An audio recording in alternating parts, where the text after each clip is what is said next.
سورہ سجدہ کی آیت نمبر 16 اور 17 ہے، تتجافا جنوبہم عن المضاجع۔ اللہ تعالیٰ اپنے خاص محبوب بندوں کی یہ صفات بیان کر رہا ہے کہ ان کے پہلو اپنے بستروں سے علیحدہ رہتے ہیں، رات کے وقت جاگتے ہیں، بستر پر لیٹیں گے تو سو جائیں گے۔ تتجافا جنوبہم عن المضاجع یدعون ربہم خوفا وطمعا، وہ اس وقت اپنے رب کو پکارتے ہیں، دعائیں کرتے ہیں، خوف کے ساتھ بھی، اس کے مواخذے کا خوف، اس کے عذاب کا خوف، اس کے باس پرس کا خوف، اس کی ناراضی کا خوف، جہنم کا خوف، وطمعا، اور طمع کس کی؟ اللہ راضی، اللہ کے اجر و ثواب کی بھی طمع ہو، لیکن سب سے بڑی طمع کیا ہے؟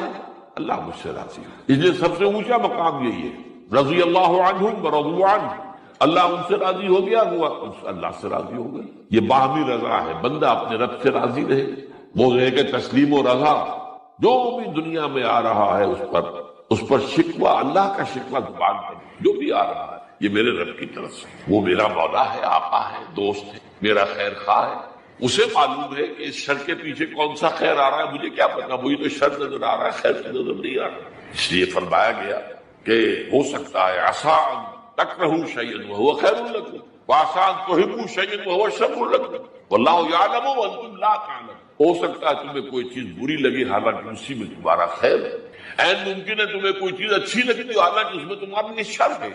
اللہ جانتا ہے تم اس کیفیت کے اندر دنیا کی زندگی گزارے، اللہ تعالیٰ آخرت میں اسے راضی کر دے گا، اللہ اس سے راضی ہو جائے گا۔ اس قرآن کو اچھی سے اچھی خوشالحانی کے ساتھ پڑھو۔ من لم یتغن بالقرآن فلیس منا، جو قرآن کو بہتر سے بہتر انداز میں، اچھی سے اچھی آواز میں، خوشالحانی کے ساتھ پڑھنے کی کوشش نہیں کرتا، وہ ہم میں سے نہیں ہے۔ بلکہ ایک مرتبہ حضور رات کے وقت آپ گشت پر تھے اپنے ساتھیوں کے حالات معلوم کرنے کے لیے۔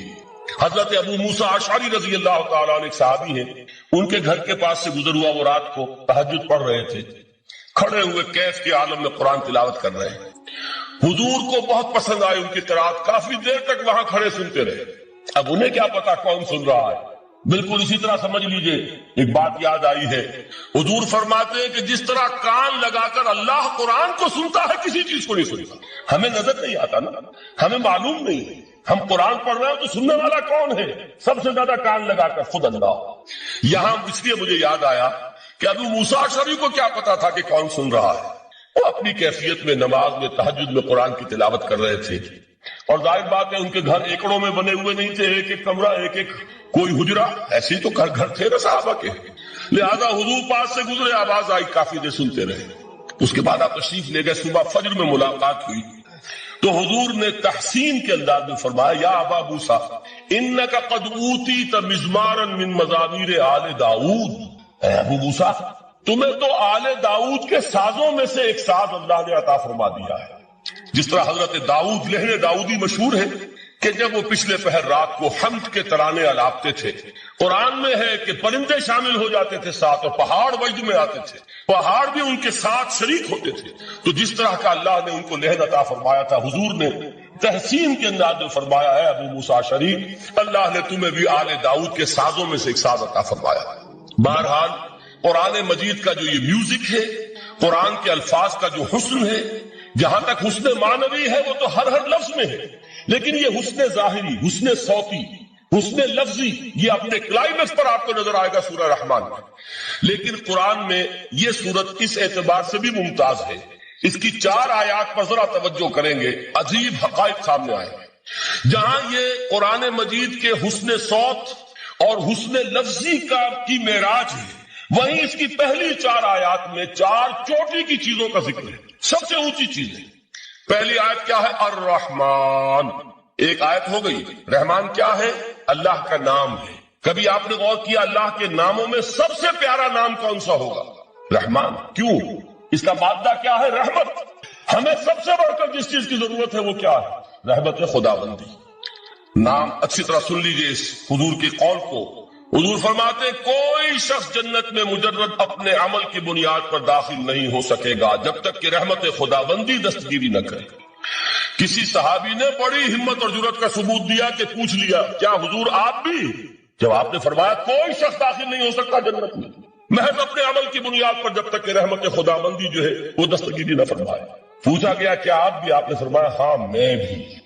آپ انداز کیجئے کہ اگر محمد الرسول اللہ بھی رحمت خداوندی کے ضرورت مند ہو تو تاب دیگرا چے رسد، ہماری تو سب سے بڑی ضرورت رحمت خداوندی۔ اب یہ رحمت جو ہے قرآن مجید میں اللہ تعالیٰ کی یہ شان دو الفاظ کے ذریعے سے آتی ہے، رحیم اور رحمان، اور کوئی مادہ نہیں ہے جس سے دو نام بنتے ہوں اللہ کے، لیکن یہ مادہ ہے واحد رحمت کا کہ جس سے رحمان بھی ہے رحیم بھی ہے۔ رحیم صفت مشبہ ہے، رحمت دائم ہو جائے گی، مستقل ہوگی تو رحیم کہیں گے، اور رحمان اس میں رحمت کی ہے وہ شان ہے کہ جیسے ٹھاٹھے مارتا ہوا سمندر ہو، ہیجان کی کیفیت، طوفانی کیفیت، رحمت خداوندی کا طوفانی جوش، وہ ہے رحمان۔ آپ تو رہتے اس علاقے میں ہیں، آپ کو معلوم ہے عرب اگر بھوکا مرا جا رہا ہو تو کیا کہے گا؟ انا جوعان۔ پیاسا مرا جا رہا ہو انا عطشان۔ بہت غضبناک ہوگا غضبان، غضبان آصفہ قرآن میں آیا ہے، بہت غضبناک۔ رحمان جس کی رحمت جو ہے جوش میں ہے، ٹھاٹھے مارتے ہوئے سمندر کے مالک۔ تو یہ اللہ تعالیٰ کے ناموں میں سب سے پیارا نام۔ اب آگے چلیے، الرحمن علم القرآن، رحمان نے قرآن سکھایا۔ رحمت خداوندی کا سب سے بڑا مظہر، رحمان کی رحمانیت کا سب سے بڑا مظہر قرآن ہے۔ ان میں جو منطقی ربط ہے اس کو سمجھتے جائیے۔ اچھا آپ یہ سوچئے، جو علم بھی انسان کو حاصل ہوا وہ کس نے دیا؟ اللہ نے۔ سائنس کا علم کس نے دیا؟ اللہ نے۔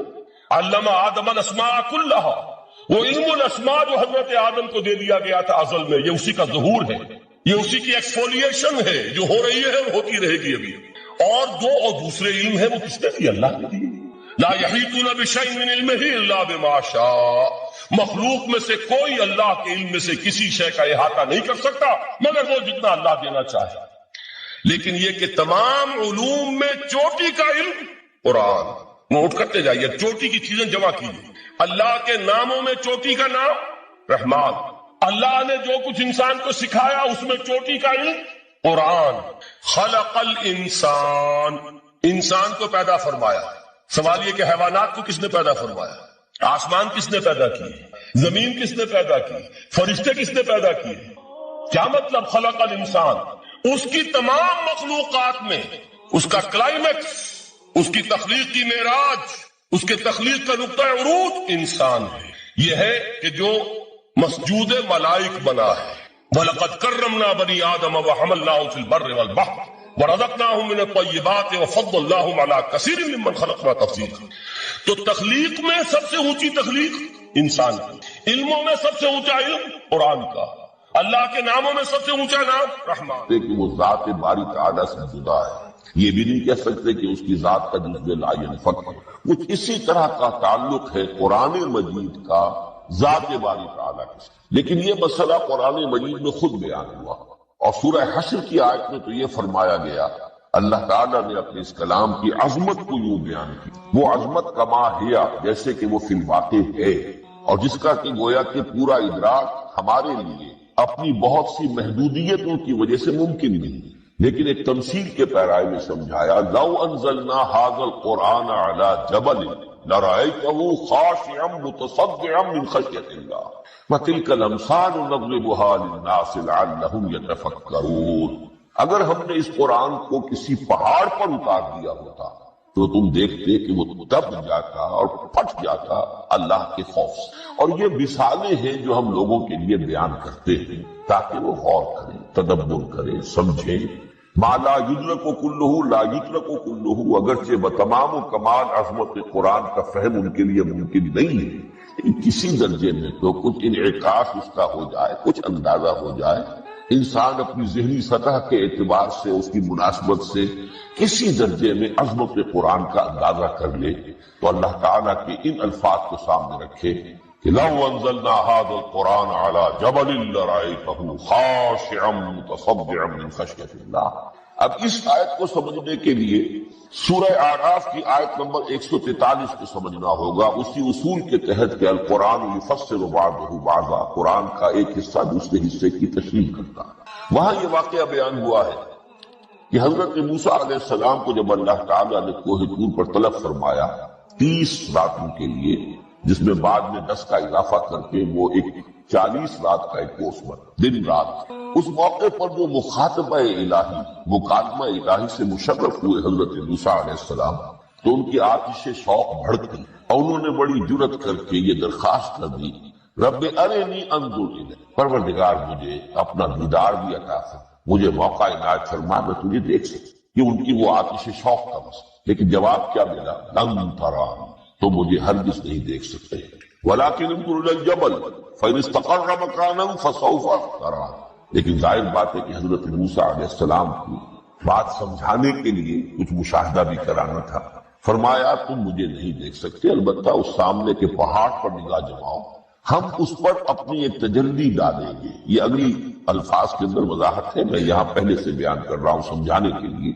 اگر وہ پہاڑ ہماری اس تجلی کو، تجلی کسے کہتے ہیں؟ جلا، روشنی، تو اللہ تعالیٰ کی طرف سے وہ خاص اس کے نور کا جب پرتو ہوتا ہے کسی شے پر، وہ اس کی تجلی ہے۔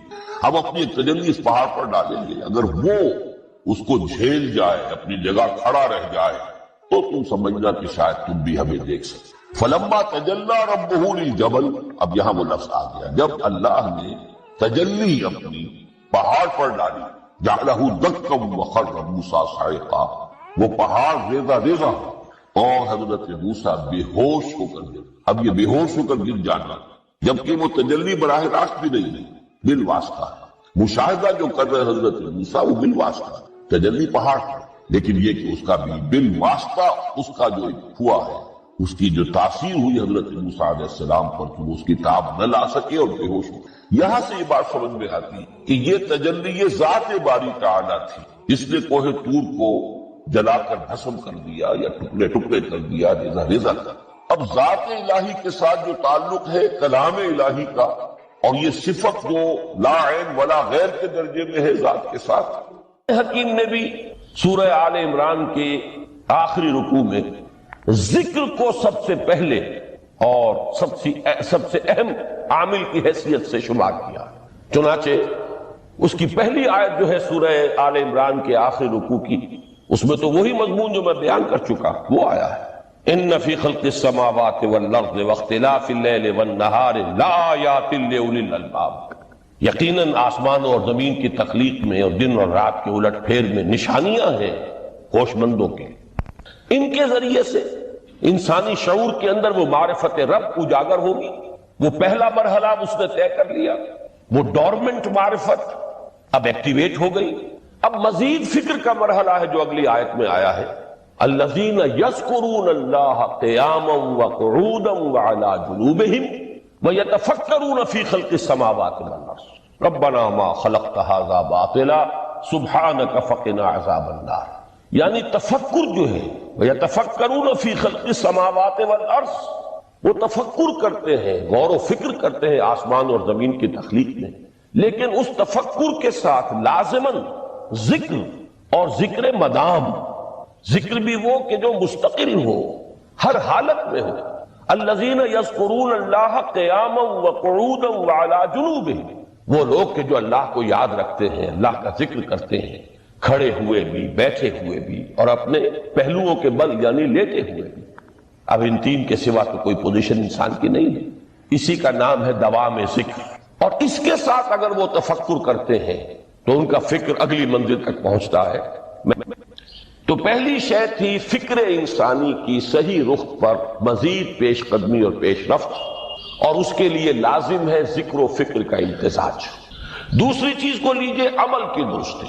اس عمل کی درستی کے لیے اللہ تعالیٰ کے ساتھ ایک گہرے تعلق کی ضرورت ہے، اس لیے کہ صبر کی بحث میں یہ مضامین شاید آپ کے سامنے آ گئے ہو کہ صبر، جہاں مصیبت پر صبر ہوتا ہے، تکلیف پر صبر ہوتا ہے، اللہ کے احکام پر جمنا یہ بھی صبر ہے، نفس کی خواہشات کی باغ کو تھام کر رکھنا، کھینچ کر رکھنا یہ بھی صبر ہے، اور استقامت کسی شے پر قائم رہنا یہ بھی صبر ہے۔ تو عمل صحیح پر استقامت کے لیے وَاصْبِرْ وَمَا صَبْرُكَ إِلَّا بِاللَّهِ، اس صبر کی سب سے اہم جو بنیاد ہے، اس کا جو سب سے بڑا ذریعہ ہے، اس کا جو سب سے بڑا سہارا ہے، وَمَا صَبْرُكَ إِلَّا بِاللَّهِ، اس کے لیے ضرورت ہے ایک گہرے تعلق کی کہ اللہ کے ساتھ ایک ایسا تعلق برقرار رہے جو نہ صرف گہرا ہو بلکہ دائم و قائم مسلسل. ذرا ظہول ہوگا تعلق مع اللہ میں، ذرا کمی آئے گی، شیطان کا وار کاری ہو جائے گا. اسی کو حضور نے حدیث میں یوں تعبیر کیا ہے تمثیلاً کہ جو دل اللہ کی یاد سے غافل ہے اس پر، فارسی کا وہ مقولہ بھی ہے کہ خانہ خالی را دیو میں گیرت، گھر خالی رہے تو جنات اس پر دیو جو ہے آ کر قبضہ جما لیتے ہیں. تو خانہ قلب جو ہے اگر یاد خدا بندی سے خالی ہو گیا تو شیطان ابلیس لعین اپنی تھوتنی ٹکا دیتا ہے.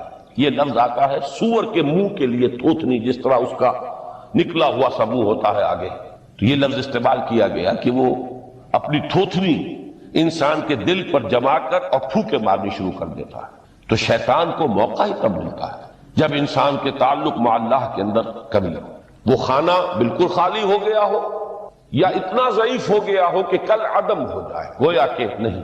تیسری چیز کی طرف آئیے، روحانی ترقی.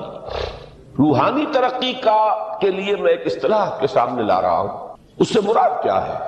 روحانی ترقی کے لیے ہماری دینی اصطلاح ہے تقرب الی اللہ، اللہ سے قریب تر ہوتے چلے جانا. اس پر میرا ایک کتابچہ بھی ہے، تقرب الی اللہ کے 2 مدارج، 2 درجے، جو در حقیقت ایک حدیث نبوی علیہ الصلوۃ والسلام ہی پر مبنی ہے کہ حضور نے ایک درجہ قرار دیا ہے تقرب بالفرائض، فرائض کے ذریعے سے انسان اللہ کا قرب حاصل کرے. ایک ہے تقرب بالنوافل، نوافل کے ذریعے سے اللہ کا قرب حاصل کرے. ان میں کیا نسبت و تناسب ہے، اہمیت کے اعتبار سے کون بڑھ کر ہے، بلندی کے اعتبار سے کون بڑھ کر ہے، یہ تمام مسائل میں نے اپنی اس تقریر میں بیان کیے تھے جو اس کتابچے میں شائع ہوئی ہے. اس وقت میں اس کی تفصیل میں نہیں جا رہا، صرف یہ تذکرہ اس لیے کر رہا ہوں کہ جن کو بھی خواہش ہو جائے وہ اس کا مطالعہ کرے. ہماری اس وقت کی گفتگو سے وہ کتابچہ اس جگہ پر منسلک ہوگا. تو تقرب الی اللہ، یہ تقرب کوئی فزیکل فینومینن نہیں ہے، جسمانی یا مادی مسئلہ نہیں ہے. اللہ سے قرب یہ نہیں ہے کہ کوئی کروڑوں میل کا فاصلہ ہے، اب ہمیں کوئی رسی پر چڑھنا ہے اوپر بڑی محنت اور مشقت سے. فصل تو ہے ہی نہیں، فاصلہ ہے ہی نہیں، بعد ہے ہی نہیں.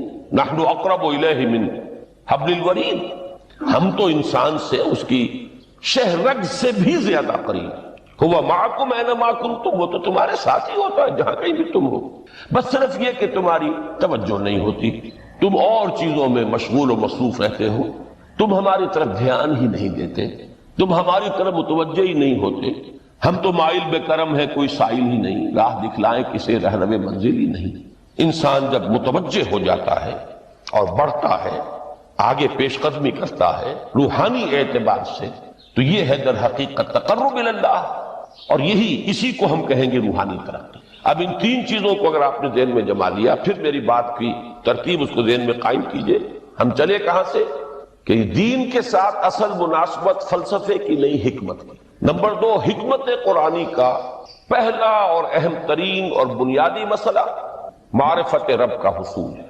اس کا نتیجہ شکر خدا بندی، اس کا ذریعہ آیات آفاقی، آیات انفسی، اور سب سے بڑھ کر آیات قرآنیہ ہے جو الذکر ہے، جو تذکرہ ہے، جو ذکرہ ہے.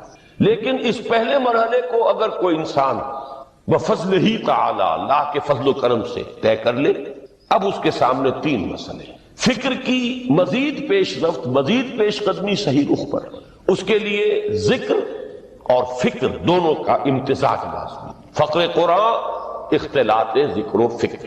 الذین یذکرون اللہ قیاما وقعودا وعلی جنوبہم ویتفکرون فی خلق السماوات. دوسری شے عمل کا درست رہنا، نہ افراط و تفریط ہو، عدم توازن ہو، نہ انسان نفس سے مغلوب ہو جائے، نہ انسان جذبات کی رو میں اندھا ہو جائے، نہ انسان ماحول سے مروب ہو کر متاثر ہو. صحیح رخ پر اس کا عمل. نمبر 3، روحانی ترقی جو اصل حاصل ہے، جو اصل مقصود ہے. نمبر 2 چیز کے لیے تعلق مع اللہ ضروری، نمبر 3 کے لیے تقرب الی اللہ. اب غور کیجئے، ان تینوں چیزوں کا بڑا گہرا تعلق ہے نماز کے ساتھ. ان تینوں کے لیے ستون کی حیثیت نماز کو ہے. لہذا ایمان کے بعد یا معرفت رب کے بعد حکمت دین کا اہم ترین مسئلہ نماز، صلاۃ، اس لیے کہ ایک طرف یہ انسان کو اللہ کے ساتھ ایک گہرے تعلق کا ذریعہ فراہم کرتی، اپنے تمام مصروفیات میں سے ان مشغولیتوں میں جن میں گم ہونے کا خدشہ ہوتا ہے نکلو، 24 گھنٹے کے معمولات میں سے کم 5 مرتبہ تو لازماً نکلو اور اپنے آپ کو ذرا، اپنے حواس کو بھی، اپنی باطنی کیفیات کو بھی ذرا تازہ کرو۔ اگر کوئی گندگی، نجاست، کسی طرح کی ناپاکی کا کوئی معاملہ ہے، طہارت حاصل کرو۔ طہارت سے تمہارے اندر روح کو بھی بالیدگی ہوگی، تمہارے حواس بھی تازہ ہوں گے، تم گویا کہ بحیثیت کل تمہاری ہستی چاق و چوبند ہو جائے گی۔ وہ کسل، وہ سستیاں، وہ جو ایک کثافتیں ہوتی ہیں، ان سب سے نجات حاصل کرو اور اب اپنے رب کے حضور میں کھڑے ہو جاؤ، اس کے ساتھ اپنا عہد بھی تازہ کرو، اس کی اہم صفات کو بھی اپنے ذہن میں پھر مستحضر کرو۔ یہی وجہ ہے، دیکھیے میں نے جو آیات آپ کو شروع میں سنائی تھی، سورہ لقمان کی 2 آیتیں، پہلی آیت میں اس کا ترجمہ کر چکا، دوسری آیت وَلَقَدْ وَإِذْ قَالَ لُقْمَانُ لِابْنِهِ وَهُوَ يَعِظُهُ يَا بُنَيَّ لَا تُشْرِكْ بِاللَّهِ إِنَّ الشِّرْكَ لَظُلْمٌ عَظِيمٌ۔ اس کے بعد درمیان میں کچھ مضمون آ کر پھر وہ آیہ مبارکہ آئی، یا بنی اقم الصلاۃ وامر بالمعروف وانہ عن المنکر واصبر علی ما اصابک۔ گویا کہ اہم ترین چیز، بنیادی ترین چیز، اللہ کو محض پہچان لینا کافی نہیں ہے، یاد رکھنا ضروری ہے۔ اللہ یاد رہے گا تو فکر صحیح آگے بڑھے گا، اللہ یاد رہے گا اور اس کے ساتھ ایک گہرا تعلق جو ہے برقرار رہے گا تو عمل درست رہے گا۔ بالکل یہی بات سورہ طٰہٰ میں جو پہلی وحی حضرت موسیٰ علیہ السلام پر ہوئی اور پہلا مخاطبہ ہے، چونکہ حضرت موسیٰ کو یہ انبیاء کرام کے مقدس گروہ میں ایک امتیازی حیثیت حاصل ہے کہ ان سے براہ راست گفتگو ہوئی ہے، اگرچہ صرف ایک پردہ تھا، اوٹ من ورائے حجاب گفتگو ہوئی ہے، لیکن یہ کہ کوئی فرشتے کا درمیانی جو ہے وہ لنک نہیں تھا، براہ راست اللہ تعالیٰ نے حضرت موسیٰ علیہ السلام سے کلام فرمایا۔ کلم اللہ موسیٰ تکلیما، موسیٰ سے تو اللہ نے کلام فرمایا جیسے کہ کلام کیا جاتا ہے۔ تو پہلا مخاطبہ ہے، یہ پہلا مکالمہ ہے، پہلی وحی کہیے، اسی میں یہ الفاظ بھی موجود ہیں،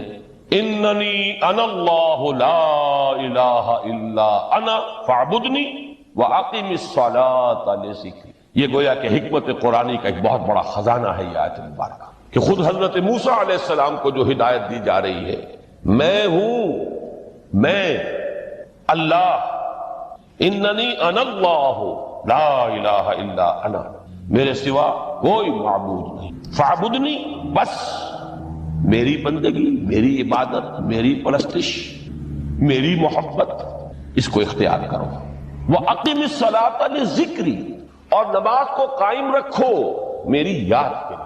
بلکہ اسی سلسلہ کلام میں آگے چل کر سورہ طٰہٰ میں آتا ہے، کافی گفت و شنید کے بعد جب حضرت موسیٰ نے کچھ معذرت بھی کی، کچھ دعائیں بھی کی، اللہ نے ایک دعا قبول بھی کی کہ ان کے بھائی کو بھی شریک کر دیا، حضرت ہارون کو بھی۔ اس کے بعد پھر جب فرمایا کہ اب جاؤ فرعون کی طرف، تو اس میں فرمایا وَلَا تَنِيَا فِي ذِكْرِي، اور دیکھنا یہ جو عظیم مشن تمہارے کندھے پر آ گیا ہے، بڑا بھاری اور کٹھن ایک فرض ہے جو تم پر عائد ہو گیا ہے، اس کے لیے سب سے بڑی تمہارے پاس جو قوت کا ذریعہ ہے وہ نماز ہے۔ اقیم فلا تنیا عن ذکری، میری یاد میں کبھی غفلت نہ کرنا، اس میں کبھی کوئی کمی نہ آنے دینا۔ جیسا کہ میں نے عرض کیا تھا کہ جیسے ہی وہ تعلق جو ہے کمزور پڑتا ہے یا منقطع ہو جائے معاذ اللہ، تو پھر انسان گویا کہ شیطان کے لیے ایک لقمہ تر بن جاتا ہے۔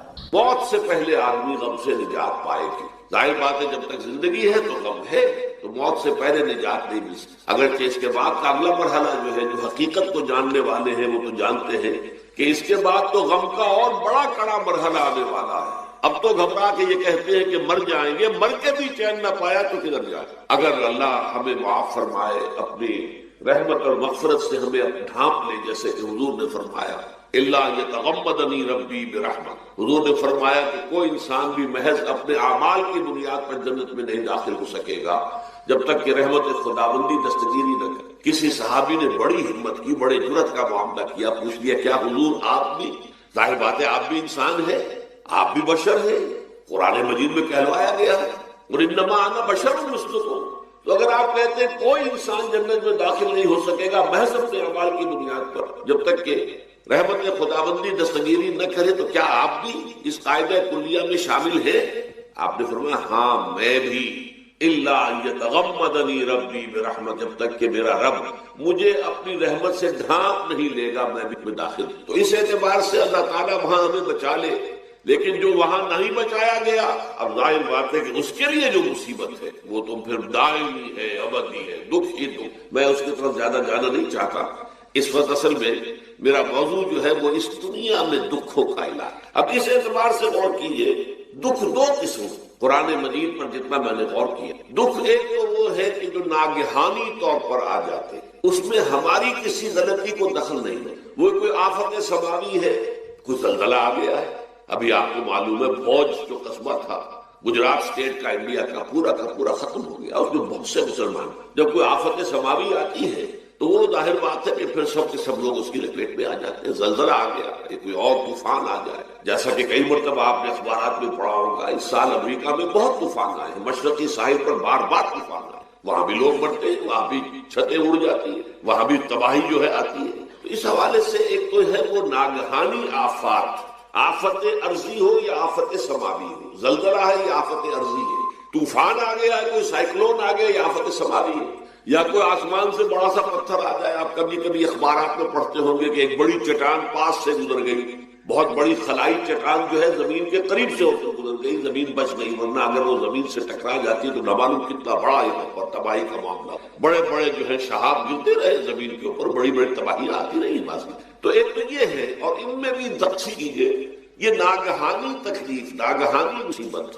یا کوئی آفت سماوی یا آفت عرضی، اس کی بھی پھر دو قسمیں ہو گئی۔ ایک وہ کہ جو افراد کو متاثر، انفرادی سطح، آدمی سڑک پر جا رہا تھا، پیچھے سے آ کر کسی گاڑی نے ٹکر ماری، گر گیا، ٹانگ ٹوٹ گئی، اب ظاہر بات ہے کہ اس میں اس کا کوئی قصور نہیں، یہ اللہ تعالیٰ کی طرف سے بات آ گئی۔ یا یہ کہ کوئی اگر اجتماعی سطح پر آیا، جیسا کہ زلزلہ ہے، یا جیسا کہ کوئی سائیکلون ہے، کوئی بڑا طوفان ہے، بہت بڑے فلڈز آ گئے، اس وقت بھی موزمبیق میں بہت بڑا فلڈ آیا ہوا ہے، ساؤتھ افریقہ میں، اور افریقہ میں پچھلے سال بھی بہت بڑا فلڈ آیا تھا، بڑی تباہی آ رہا۔ تو یہ آفت سماوی، یہ ظاہر بات ہے کہ اجتماعی سطح پر آتی ہے، بڑی بڑی مقدار میں، تعداد میں لوگ متاثر، لاکھوں لوگ بے گھر ہو جاتے ہیں، ہزاروں آدمی مارے جاتے ہیں۔ پہلی شکل جو ہے دکھ کی، جیسا کہ میں نے عرض کیا، وہ ناگہانی دکھ، کوئی آفت عرضی، کوئی آفت سماوی، خواہ وہ انفرادی ہو خواہ اجتماعی۔ اس کے ضمن میں کیا علاج ہے؟ ظاہر بات ہے کہ اس کا علاج یہ تو نہیں ہو سکتا کہ آپ اس کو ختم کریں۔ انگریزی کا ایک محاورہ ہے، what cannot be cured must be endured۔ جو چیز جو ہے جس کا علاج نہیں ہو سکتا وہ تو برداشت کرنی پڑے گی۔ بعض بیماریاں بھی ایسی ہیں، ڈائبٹیز ہو گئی ہے، شوگر کا مرض ہو گیا، ڈاکٹر آپ کو بتائے گا کہ بھائی اب یہ مرض جائے گا نہیں، اب آپ کو اس مرض کے ساتھ ہی اپنے آپ کو ایڈجسٹ کر کے اپنی غذا وغیرہ اس کے مطابق طے کر لیجیے، ورنہ یہ کہ یہ نہ سمجھیے کہ یہ مرض چلا جائے۔ تو what cannot be cured must be endured۔ لہذا ان آفت سماوی و عرضی، چاہے وہ انفرادی سطح پر متاثر کرتی ہوں انسانوں کو، اور چاہے اجتماعی سطح پر، اس کا تو علاج ایک ہی ہے۔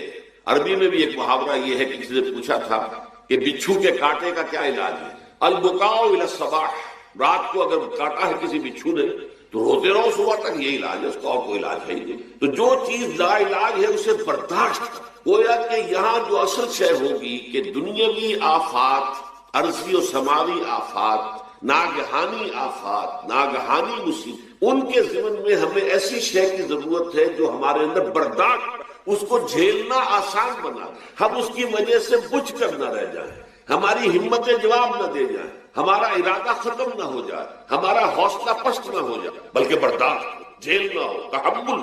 ابھی بھٹر صاحب کہہ رہے تھے اللہ تعالیٰ ذرا سا متحمل ہے، میں نے کہا یہ بہت غلط بات ہے، اللہ بہت متحمل، وہ ذرا سا تو یوں سمجھیے کہ ان کے کہنے کے انداز میں یہ بات آ گئی، ذرا سا رحیم بھی ہے، نہیں وہ بہت رحیم ہے، بہت متحمل ہے، بہت حلیم۔ لیکن یہ کہ ہمیں یہ جو آفات سماویہ اور عرضیاں ہیں جو ہمارے اوپر آ جاتی ہیں اللہ کی طرف سے، ان کے ضمن میں ذہنی ایک ایٹیچیوڈ پیدا ہو جائے، سوچ کا ایک خاص رخ بن جائے، انسان کے احساسات ایک خاص طرز پر ڈھل جائیں، تو پھر ان کو برداشت کرنا آسان ہے۔ اور وہ کیا ہے؟ وہ ہمارے ایمان کا لازمی. ایمان ہمیں یہ بتاتا ہے کہ کوئی مصیبت زمین میں آتی ہے نہ تمہاری جانوں پر آتی ہے بغیر اذن رب.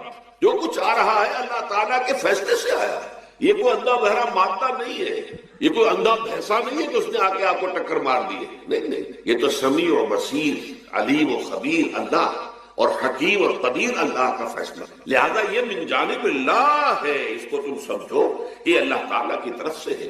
اور جب اللہ کی طرف سے ہے تو سورہ آل عمران میں فرمایا بیدہ الخیر، اس کے ہاتھ میں تو خیر ہی خیر ہے. یعنی بظاہر تمہیں محسوس ہوتا بھی ہو کہ یہ میرے لیے تکلیف دہ بات آ گئی تو اس کو یوں سمجھو کہ اس کا نتیجہ جو میرے حق میں نکلے گا وہ خیر ہوگا. فوری طور پر تو تکلیف ہے، مجھے اچھی نہیں لگ رہی، ناگوار ہے، لیکن نتیجہ اس کا خیر نکلے گا. جیسے بچہ بیمار ہے، ماں اسے دوا پینے پر مجبور کر رہی، کڑوی دوا ہے، وہ تو سمجھتا ہے اس کو بڑا درد ہو رہا ہے. یا آپ لے گئے اسے ڈاکٹر کے یہاں ٹیکا لگوایا ہے، وہ تو چیخ رہا ہے، رو رہا ہے، لیکن آپ کو معلوم ہے، کاش اسے بھی معلوم ہو جائے کہ میرے خیر کے لیے، میرے بھلے کے لیے. اگر اسے یہ معلوم اور محسوس ہو جائے تو اس کی تکلیف اس کے اندر بہت کمی آ جائے گی، وہ سہار لے گا، اس کو وہ برداشت کرے گا. اس حوالے سے اس کا جو ہمارے دین میں اس کا نام ہے، اس ذہنی کیفیت کا، ان احساسات کا، اسے اب کہتے ہیں تسلیم و رضا. جو کچھ آ رہا ہے اللہ کی طرف سے آ رہا ہے، لہذا سر تسلیم خم، اے اللہ ہم قبول کر. رضا، ہر حال میں تیری رضا پر راضی، جو تیرا فیصلہ ہے ہمیں بصر و چشم. تسلیم و رضا، ہم بھی تسلیم کی خو ڈالیں گے. بے نیازی تیری عادت ہے. اللہ تو بے نیاز ہے، لیکن اے اللہ تو ہمارے لیے جو بھی تکلیف کا تو نے فیصلہ کیا ہے تسلیم کی خو ڈالیں گے، عادت پیدا کر لیں گے اپنے اندر کہ ہر چساقی ماریخ کہنے الطاف، یہ میرا ساقی میرے پیالے میں جو کچھ ڈال دے اس کا لطف و کرم ہے. یہ مقام رضا ہے. یہ ایمان کا ایک ایسا تقاضا ہے کہ جس کو ہم کہیں گے ایمان کی حلاوت، ایمان کی مٹھاس. اگر آپ کا منہ کڑوا ہو جائے تو آپ چینی کھاتے ہیں تاکہ منہ کا ذائقہ ٹھیک ہو. اگر تکالیف کی وجہ سے، دکھ کی وجہ سے آپ کے احساسات کے اندر کوئی خرابی پیدا ہو رہی ہے، یہ جو مقام رضا ہے یہ اس کے لیے قند ہے، یہ اس کے لیے چینی ہے، یہ اس کے لیے شہد ہے، یہ اس کی تلخی کو ظاہر کر دینے والی چیز کہ اللہ تیری رضا پر راضی و رضائے رب. اب اس کے ضمن میں سمجھئے، یہ تو اصولی بات میں نے آپ کو بتا دی. اس کی 3 کیفیات ہو سکتی ہیں کیوں اللہ کی طرف سے یہ چیزیں آتی ہیں. سب سے پہلی شے ہے، اب وہ جو آیات میں نے سنائی تھی وہ سن لیجیے پہلے ترجمہ. سورہ تغابن میں فرمایا ما صاب من مصیبت الا باذن اللہ. دیکھو کوئی مصیبت تم پر نہیں آ سکتی، نہیں آتی مگر اللہ کے اذن. ومن یؤمن باللہ، اور جو شخص اللہ پر ایمان رکھتا ہو یہد قلبہ، اللہ اس کے دل کو ہدایت دے دے، اس کے دل کو سکون عطا کر. وہ راضی برضائے رب، اس میں شکوہ نہیں رہتا، اس میں شکایت نہیں، اس میں تلخی نہیں ہوتی. کیوں ہو گیا، کیسے ہو گیا، کیوں ہو گیا، نہیں ہونا چاہیے. یہ سارا جو پیچ آدمی کھاتا رہتا ہے اندر ہی اندر، وہ جو پیچ کھا رہا ہے یہ سب سے اسے نجات نہیں. برو کشید سے پیچا کہ ہستمود مرا، چے اقدہا کے مقام رضا کشود مرا. یہ پیچ کھانا جو ہے، پیچا کے ہستمود، اس سے اللہ تعالیٰ نے مجھے نجات دے دی ہے مقام رضا کے ذریعے سے. کتنے بڑے بڑے عقدے میرے حل ہو گئے اس مقام رضا سے. چے اقدہا کہ مقام رضا کشود میرا، میرے تو بہت سے عقدے اس سے حل ہو گئے. اس حوالے سے ایک موٹی بات تو یہ ہو گئی، لیکن اب اس کو 3 حصوں میں تقسیم. پہلی بات یہ کہ یہ اللہ کی طرف سے آزمائش، میرا بندہ اس پر صبر کرتا ہے یا نہیں، یا میرے خلاف بکواس کرنے پر آمادہ ہو. اللہ تو ایسا ہے، اللہ نے تو ہم پر کبھی کرم کیا ہی نہیں، اللہ تو ظالم، معاذ اللہ معاذ اللہ معاذ اللہ. کہیں ایسا تو نہیں، میرا بندہ جو ہے تکلیفتا ہے میری وجہ سے، یہ سمجھ کے کہ اللہ کی طرف سے آئی. یہ صبر جو ہے یہ بہت بڑی کامیابی ہے اگر انسان کو. اور اس صبر کے نتیجے میں 2 اور باتیں پیدا ہوتی. یہ مضامین علیحدہ علیحدہ دروس کے اندر آتے رہے ہیں، لیکن آج ایک نئے عنوان کے تحت جمع ہو کر. پہلی بات یہ ہوتی ہے کہ یہ امتحان کا نتیجہ کیا نکلتا ہے کہ آپ نے ایک امتحان پاس کیا تو آپ کے اگلے درجے میں ترقی. 5ویں کا امتحان پاس کر لیا نا، 6ویں میں جائیں گے. اب 6ٹھی کا امتحان پاس کریں گے تو 7ویں میں جائیں گے. 7ویں کا پاس کریں گے تو 8ویں. درجہ بدرجہ انسان کی دینی، ایمانی اور روحانی ترقی کا ذریعہ یہ آزمائش ہے. جتنا اس میں صبر ہوگا، جتنا اس میں تسلیم و رضا جو ہے آپ حاصل کرتے جائیں گے تو آپ کے درجے بلند ہوتے جائیں گے. آپ کا امتحان کڑے سے کڑا آئے گا، بڑے سے بڑا آئے گا، مشکل سے مشکل تر آئے گا. ایک وقت میں ایم اے کا امتحان بھی آپ کو دینا ہوگا، ایک وقت میں ہو سکتا ہے پی ایچ ڈی کے لیے تھیسس آپ لکھیں، پھر اس کے اوپر جو ہے ٹیم بیٹھی ہوئی اور آپ سے وہ بحث کرے، جرا کرے آپ سے، وہ بھی کرنا ہوگا۔ لیکن یہ کہ اگر پرائمری ہی میں فیل ہوگا تو اس کا سوال ہی پیدا نہیں ہوتا کہ کبھی آپ ایم اے کا یا پی ایچ ڈی کا تھیسس۔ اور اسی کو دوسرے انداز میں کہا گیا ہے قرآن مجید میں، وَلِيُبْلِيَ الْمُؤْمِنِينَ مِنْهُ بَلَاءً حَسَنًا۔ اصل میں ابلا کہتے ہیں، بلا یبلو جو ہے عربی زبان میں آتا ہے آزمانا، خلق الموت والحیات لیبلوکم ایکم احسن عملا، یہی معنی ابتلا کے میں، ابتلا یبتلی آزمانا۔ ابلا یبلی جو آتا ہے باب افعال سے، اس میں آتا ہے کسی کو کسی تکلیف میں ڈال کر اس کو نکھارنا، کہ اس کا جوہر نکھر جائے، اس کے اندر جو خیر ہے وہ اور چمک جائے، لوگوں کو بھی معلوم ہو جائے کہ یہ شخص اس مقام کا اہل ہے، اس کے اندر یہ صلاحیت ہے، اس میں یہ قوت موجود۔ تو یہ گویا کہ اہل ایمان کی صلاحیتوں کو نکھارنے کے لیے اور ان کے درجات کی ترقی کے لیے بھی اللہ تعالیٰ دنیا کے اندر